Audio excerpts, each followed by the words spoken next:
I could do this all day. The top 5 best and worst characters in Marvel Rivals for how accurate their gameplay is to the lore of the character. This is not a tier list, how good a character is meta, this is just simply how much playing a character feels like the character. And just how much the devs were able to capture what it feels like to play that character. This was actually a very difficult video to make because they did a really good job. Most characters feel like the character. Their gameplay, their aesthetic, the little Easter eggs, the voice acting, the comic book aesthetic, it's all really well done. And honestly, even for the characters that don't play exactly like the character should be, I do understand for a video game like this, you do have to make adjustments. And that sometimes you can't be completely lore accurate. That's not a knock on the character either if they're not. This is simply just my list of the top 5 best and worst. I'm gonna have a few honorable mentions and I'm gonna have one bonus for the top 5. Because there's a 6th character that I think really captured it as well, but in a different kind of way. And first, let's start with the best character in the game in terms of how accurate they are to the character is Captain America. This is probably, in my opinion, the most accurate. Every single thing about Cap makes sense for the character. Cap is a dive brawler vanguard that primarily uses his shield, drives you insane, but honestly, even playing Captain America feels like you're playing a super soldier. He sprints around fast, never gets tired, he can do this all day, remember? Jumping around, he's hard to kill, he never gives up. He's relentless and a pest, which perfectly aligns with Cap. He never quits. He throws his shield, he can put up his shield, his voice lines are spot on, and his ultimate just makes it that much more better.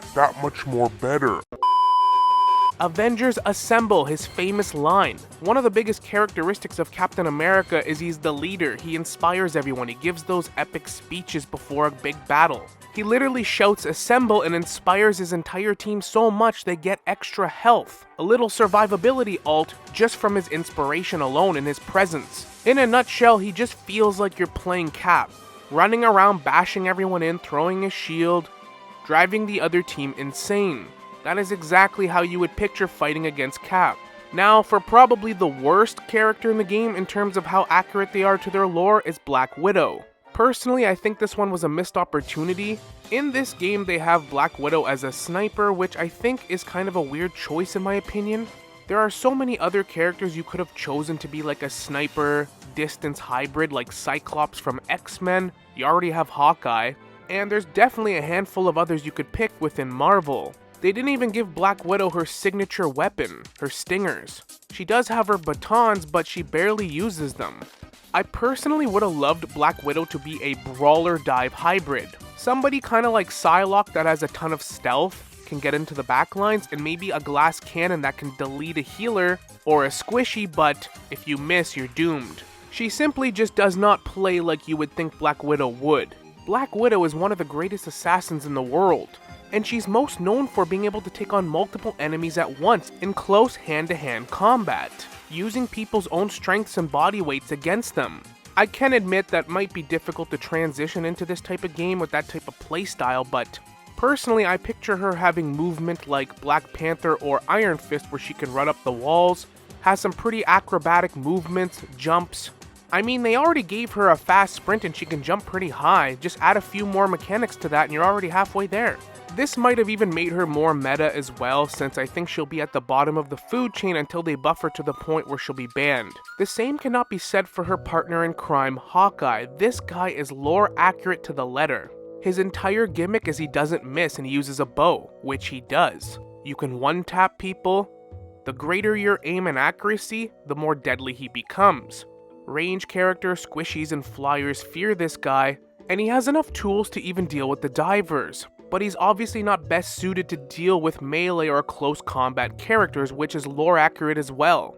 Clint is no slouch in close combat lore-wise, but his whole bread and butter is range attacks. Any superhero that specializes in close combat, Clint doesn't stand a chance, which is the exact same in this game. Unless you one-tap them while they're on their way to you, or hit your shots up close like you're cooked. In my opinion, Hawkeye plays exactly like he is in the comics and in the movies. Very lore accurate.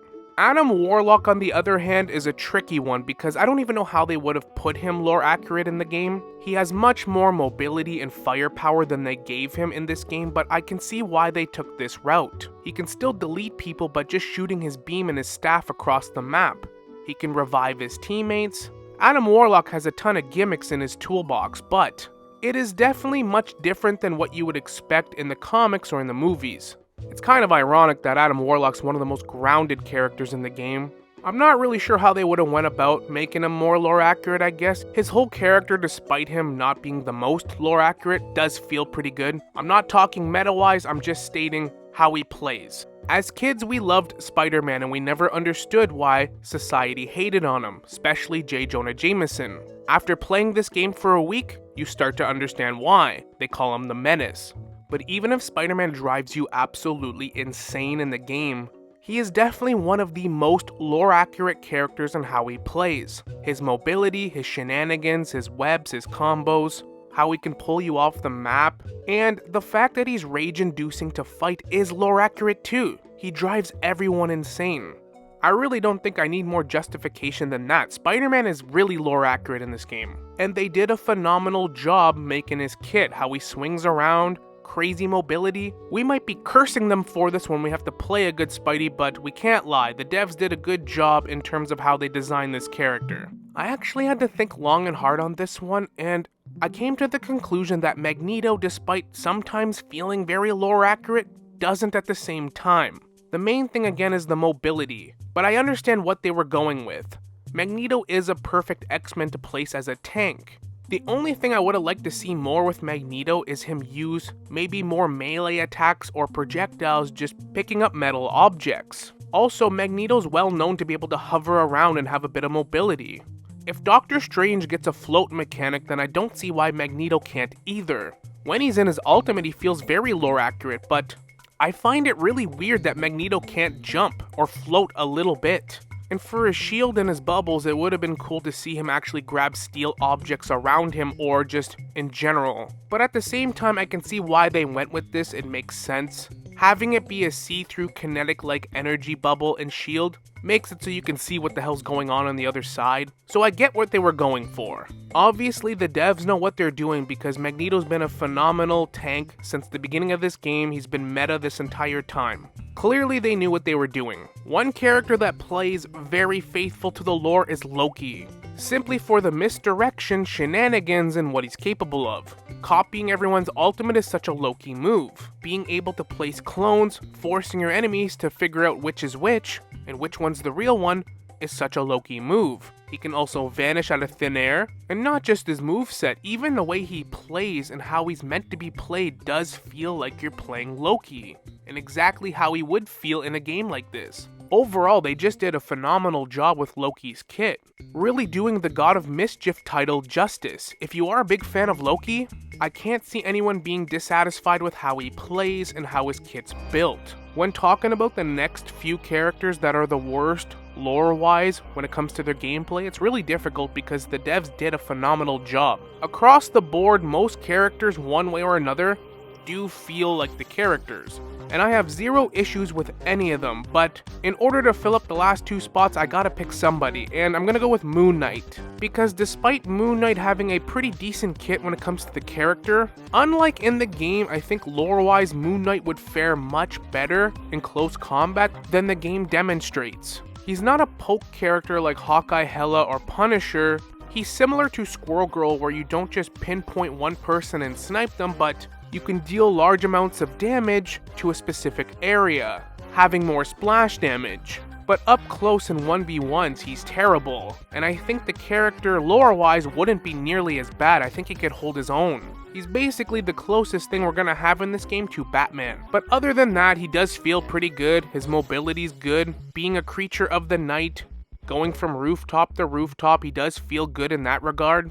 Again, it's hard to really pick the last two because it's a stretch. They just did a phenomenal job, and I get what they're going with here. This next one's not gonna surprise everyone. Wolverine. Every single thing about this character, his design, how he plays, the shenanigans he can do, the fact that he gets a second wind on life if you take his HP to 0, even the way Wolverine players play, like they can take over a game 1 minute, but yet they're spearing people off the map, suiciding themselves the next. Kidnapping tanks, deleting people on the fly, his ultimate. They did a phenomenal job making you feel like you're playing the Wolverine. Just a savage, super hyper aggressive playstyle. If you play a little bit too passive, it's just not gonna work with Wolverine, and that's so faithful to the character. You think you killed the guy and he has a second wind. Obviously, this is a hero shooter, so every character respawns when you die. No different than a Call of Duty team deathmatch. It's obviously not realistic to war. If you die, you don't come back. But Wolverine's like the only character that it makes sense lore-wise, besides Deadpool when they add him, that gets revived and comes back from spawn again and again. Even that aspect is lore accurate to Wolverine. Overall, just a phenomenal job with him. And the last character that I think isn't quite lore accurate is Scarlet Witch. Mainly because she does one of the least amount of damages as a DPS, despite her easily being one of the strongest characters in the game lore-wise. Her crazy mobility up and down, how she can wisp away, suck the life out of you, stun you, all of that feels good, but the fact that she's been consistently a weak DPS since day 1, and more or less just auto-triggers you with a few other shenanigans, I feel like they could have done a lot more with this character, considering the potential Wanda has. Like, the sheer options of gameplay and different mechanics they could have given her is nuts.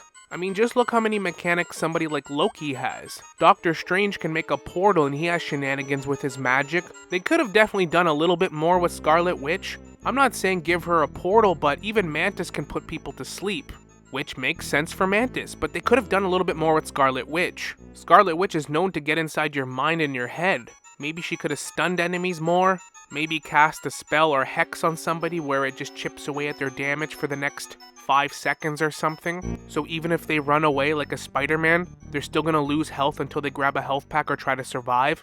Could be a nice little gimmick for final hits. Again, she does feel pretty good, and certain characters like the Scarlet Witch I could see being difficult to iterate into the game. It just feels like she's the Scarlet Witch, you know? They could have given her at least one more crazy gimmick, like a mind control, some sort of magical spell or something. There's so many ways they could have went about it. Maybe even hex a character where they can't use their ability for like 10 seconds.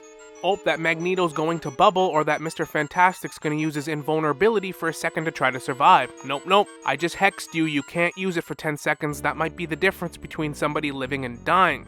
And Scarlet Witch has never been a broken character by any means, so it wouldn't have broken the game by doing this. It's just something I would have added to her kit, since they have a bunch of untapped potential with her. Now, those are my 5 best and worst characters with their gameplay, lore-wise, but a few honorable mentions are Hulk. He feels very accurate to the character and how he plays, how he jumps around, smashes everything. Invisible Woman feels really good in how the character is represented. Her invisibility, her transparency with her attacks, how she can heal and do damage simultaneously. And obviously Black Panther. That guy feels exactly like you would expect him to, knowing the character and what he's capable of. But I told you I have a unique bonus character, and that's actually Penny Parker. Penny Parker in general does feel very lore accurate to the character, but more so than anything, Penny Parker's the only character that has the spider motif, or represented by a spider in her name, that plays like an actual spider, which I think's cool and worth mentioning. An actual spider makes its nest, its webs, waits for its prey to come to them, locks down a specific area, and then once their prey get too close and baited in, they pounce. That is exactly how Penny plays, and the better the Penny player, the more lore accurate it becomes. Penny Parker plays like an actual spider, and I just thought that was worth noting because they did a really good job with that. But overall, let me know your thoughts in the comments. Do you agree? Do you disagree? And just because a character isn't necessarily the most lore accurate with their gameplay doesn't mean anything on the character. Sometimes this is actually necessary to make the character better or make more sense in a game like this. But I hope you enjoyed the video, let me know your thoughts in the comments, and like always, we will see you all in the next one. Later.